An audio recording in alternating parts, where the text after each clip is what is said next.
મારું નામ PSI AP ઘરિયા, Jahangirpura police station. ગઈકાલે રાત્રે એક પોલીસને કોલ લાગેલો ઇમરજન્સી હેલ્પલાઇન 112 પર કે જે ફરિયાદીએ કોલ કરેલો એમણે એવી હકીકત જણાવેલી કે ત્યાં બિલ્ડિંગના મેનેજર છે અને મેનેજમેન્ટનું કામ કરે છે અને અમુક ચોર ઇસમો અલગ 3-4 રિક્ષામાં આવી અને અહીંથી આ બિલ્ડિંગમાં ચોરી કરવા માટે ઘૂસેલા છે.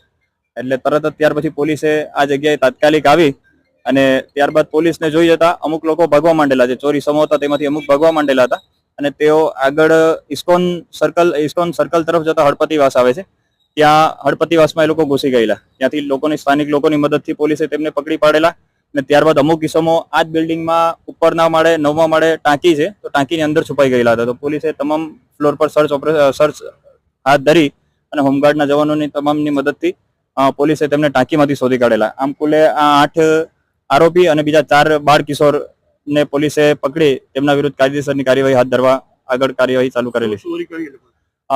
બિલ્ડિંગમાં હજુ કામકાજ અમુક બાકી છે, એટલે બિલ્ડિંગમાં એ લોકો વાયરો છે, તાંબાના પાઇપ છે, એસીના પાઇપ, પછી કડા હોય અને બીજી આવી જેને એ લોકો વેચી શકે, ભંગારમાં વેચી શકે ને એવી સામગ્રીઓની ચોરી કરે છે.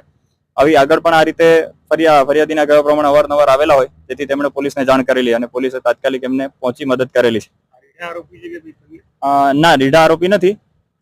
આરોપીઓનો ઈરાદો અહીંથી અંદરથી ઇલેક્ટ્રિક વાયરો કાઢીને લઈ જવાનો, તાંબાના કોપરના તાર છે, પાઇપ છે, દરવાજાના કડા આવે એ બધા તે તમામ લઈ અને તેને પછી ભંગારમાં વેચી અને તેમાંથી પૈસા કમાવાનો એમનો ઈરાદો હતો.